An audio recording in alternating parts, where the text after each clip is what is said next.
একটি বিশেষ ঘোষণা, আমার সমস্ত সম্মানীয় ছেচরা বন্ধু বান্ধব ও আমার কিছু ছেচরা আত্মীয় স্বজনদেরকে বিশেষভাবে জানানো যাইতেছে যে যারা নিজের বিপদের সময় আমার কাছ থেকে টাকা ধার নিয়েছেন এবং ধার নেওয়ার পর সেই টাকা ফেরত দেওয়া তো দূরের কথা, এখন আমাকেই চিনতে পারেন না, আমার সাথে দেখা করেন না, ফোন করলে ফোন ধরেন না, এমনকি কোনোদিন সামনাসামনি দেখা হলে আতঙ্কবাদীর মতো লুকিয়ে যান, তাদেরকে বলছি আমি আপনাদের সুব্যবহারে আমার ধৈর্যের বাঁধ হারিয়ে ফেলেছি। তাই আজকে বাধ্য হয়ে আপনাদের এলাকায় এসে মাইকিং করে গেলাম যে আগামী মাসের 9 তারিখ আপনাদের জন্য একটি হালখাতার ব্যবস্থা করা হয়েছে।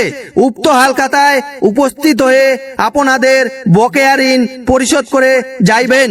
এই হালখাতায় যারা সম্পূর্ণ টাকা পরিশোধ করবেন তাদের জন্য রয়েছে বিদেশি আদর যত্ন, আর যারা 1 টাকাও পরিশোধ করিবেন না আমি তাদের জন্য কঠোর থেকে কঠোরতম ব্যবস্থা নিতে বাধ্য হব।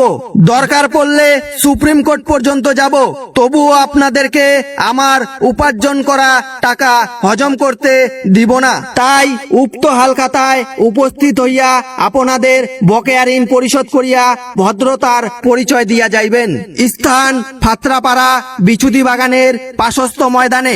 যোগাযোগ নাম্বার 112-22-4, বুঝলে বুঝ, না বুঝলে ছাড়। বিনীত বন্ধুকে টাকা ধার দিয়ে নিজে বোকাচোদা হয়ে যাওয়া এক করুণ যুবক।